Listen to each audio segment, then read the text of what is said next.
Hey everyone, and welcome back to the channel. We're thrilled to have you here with us today. As you know, we love diving into the nitty-gritty here, exploring the details that others might overlook. Whether it's the cold, hard data on crime rates, or the surprisingly fascinating stories behind abandoned towns, we leave no stone unturned. And you know what? Today's topic is no different. We're diving deep into some truly intriguing content. We're talking about those places in the US that might just make you want to curl up under a weighted blanket with a pint of ice cream. The top 10 most depressing states. We're talking about the places where dreams go to die, where hope seems to be a distant memory, where the sun seems to have taken an extended vacation, leaving behind a perpetual gloom, and where happiness is perpetually out of stock, like a rare commodity. Now, before anyone gets their feelings hurt, too badly anyway, remember this is all in good fun. We're here to explore and learn, not to judge. So, buckle up, grab your beverage of choice. I'm thinking something with a little extra caffeine might be in order for this one, and settle in. Get ready for a wild ride through the underbelly of the American dream, exploring the places that time forgot, or at least the parts where the paint's peeling, and the welcome mat's seen better days. Let's dive in. Okay, let's kick things off in the Deep South, specifically Mississippi. This state is often overlooked, but it has a rich history and a unique culture that deserves attention. Now, Mississippi is like that friend we all have who has a ton of potential. They're really trying to get their act together, but they just can't seem to catch a break. The infrastructure here tells a story of neglect and struggle. Seriously, when it comes to things like education, healthcare, income, heck, even dental care, Mississippi is consistently bringing up the rear. Schools and hospitals are often in dire need of repairs and updates, and don't even get me started on the weather. The storms here can be relentless, adding another layer of hardship to daily life. We're talking the kind of heat and humidity that makes you feel like you're swimming through soup, only to be occasionally pummeled by a hurricane for good measure. The weather can be both oppressive and destructive. Oh, and did I mention the mosquitoes? They're practically the state bird at this point. These pests are a constant nuisance, especially in the summer months. Look, I love a good plate of fried catfish as much as the next person, but I'm not sure even the most die-hard foodie could stomach enough to make up for all that. The culinary delights are a small comfort amidst the challenges. Here's the thing about Mississippi though. It's got soul. The music scene here is vibrant and deeply rooted in the culture.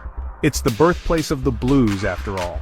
And there's a certain beauty to be found in the resilience of its people, even when they're facing down some pretty tough circumstances. The community spirit is strong and inspiring. Plus, they've got some surprisingly amazing universities. These institutions are beacons of hope and progress in the state. Still, 1 in 5 people in Mississippi report some form of depression. The mental health challenges here are significant and cannot be ignored.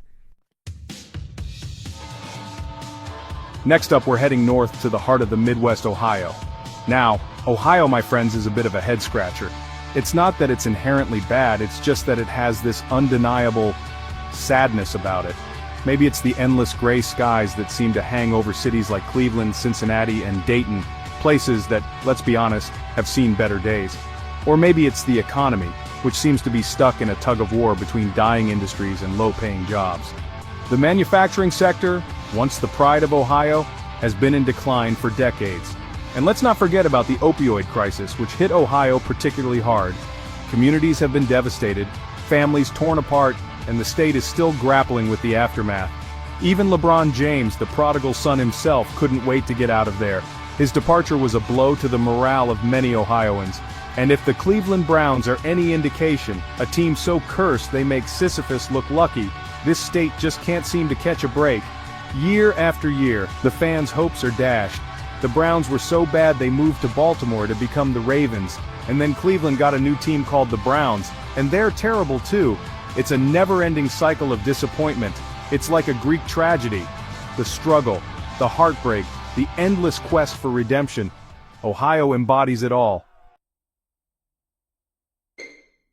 Sticking with the Midwest, we've got Indiana, a state that's about as exciting as a beige wall. Indiana is the very definition of meh. It's the place you drive through to get somewhere else. The state equivalent of that gas station hot dog you eat because you're starving and it's the only option. Winters in Indiana are brutal, summers are swampy, and the scenery? Well, let's just say that if you're not a fan of cornfields, you're going to be sorely disappointed. Sure, you've got Gary, Indiana, which sounds like it could be interesting, but trust me, it's not. It used to be a booming steel town, but now it's basically a post-apocalyptic wasteland. And then there's the whole high school basketball obsession. Look, I get it, sports can be a big deal, but in Indiana it's like the entire state's identity revolves around teenagers playing basketball. The one bright spot, the Indy 500, sure, it's just cars going around in circles for hours, but hey, at least it's something. Chapter 4, Oklahoma, where the wind comes sweeping down the plains and brings the despair. Hold on to your hats, folks, because we're heading to Oklahoma, where the wind comes sweeping down the plains, along with tornadoes, poverty, and a whole lot of existential dread. Look, Oklahoma isn't all bad. It's got affordable housing, for example. But sometimes, affordable just means you're getting what you pay for. We're talking about a state where natural disasters are practically a way of life, where the economy is about as stable as a house of cards in a hurricane, and where the landscape is so flat you can practically see forever. Or at least until you get to the next oil rig. Oklahoma City is trying, it really is. They've got that cool new downtown area, and the people are friendly. But there's only so much you can do when you're constantly battling dust storms, fracking earthquakes, and a general sense that the universe is out to get you. Chapter 5, Arkansas. Don't expect too much. Next up, we're moseying on down to Arkansas, a state that's officially known as the natural state, which, let's be honest, is a bit like calling a plain slice of bread artisan. Sure, Arkansas has its share of forests and rivers, but beyond that, it's a whole lot of poverty, limited opportunities, and a general feeling of meh. The northwest corner of the state, home to Walmart's headquarters, is doing okay. But building your entire identity around a retail giant, that's like basing your self-worth on how many Instagram followers you have.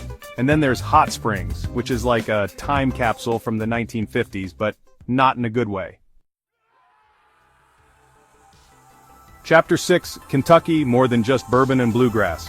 Ah, Kentucky, the land of bourbon, bluegrass, and a whole lot of sadness. Now, don't get me wrong, Kentucky is a beautiful state, with its rolling hills, horse farms, and charming small towns. But beneath that picturesque exterior lies a darker reality: poverty, addiction, and a healthcare system that's about as effective as a screen door on a submarine. The opioid crisis hit Kentucky hard, and the coal industry, once the backbone of the state's economy, is now on life support.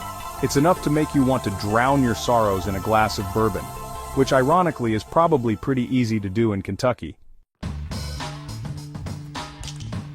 Chapter 7, Louisiana, beyond the Big Easy.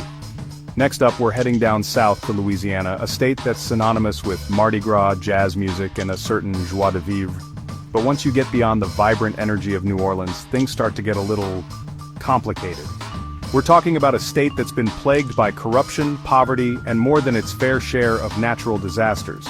Hurricanes are a constant threat, and the state's infrastructure is about as sturdy as a house of cards in a wind tunnel. Look, I love Cajun food as much as the next person, but even the spiciest gumbo can't mask the underlying issues facing this state. Chapter 8, Alaska, beautiful but brutal. Okay, let's be real for a second. Alaska is gorgeous. I mean, breathtakingly, awe-inspiringly beautiful. But living there? That's a different story. It's like being in a long-term relationship with someone who's incredibly attractive but also emotionally unavailable. We're talking about a state where the winters are long and dark, the cost of living is astronomical, and the isolation can be enough to drive you mad. Sure, you can see the northern lights, but you might have to sell your car and one of your kidneys to afford the heating bill. Chapter 9, Alabama, sweet home. Despair, sweet home. Alabama, they sing. But is it really all that sweet? Alabama consistently ranks near the bottom in education, healthcare, and overall quality of life. It's like the state is stuck in a perpetual cycle of trying to outdo itself in terms of just how low it can go. The weather is either oppressively hot and humid or stormy enough to make Noah start building an ark.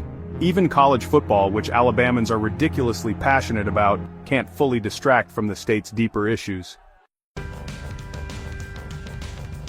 Chapter 10, West Virginia, almost heaven, almost happy. And finally, we arrive at our #1 most depressing state, West Virginia. Now, West Virginia is a state with a lot of heart, a lot of history, and a whole lot of problems. We're talking about a state that's been hit hard by the decline of the coal industry, leading to unemployment, poverty, and a sense of hopelessness that's hard to shake.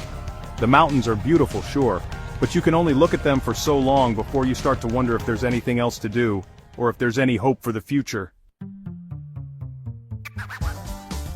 Outro, stay curious, stay kind.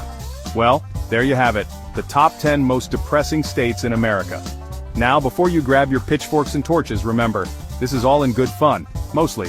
Our goal here isn't to make anyone feel bad about where they live. Instead, it's to spark a conversation, to get us thinking about the challenges facing different parts of our country, and maybe even to appreciate the good things we have in our own lives. Until next time, stay curious, stay kind, and don't let the world get you down.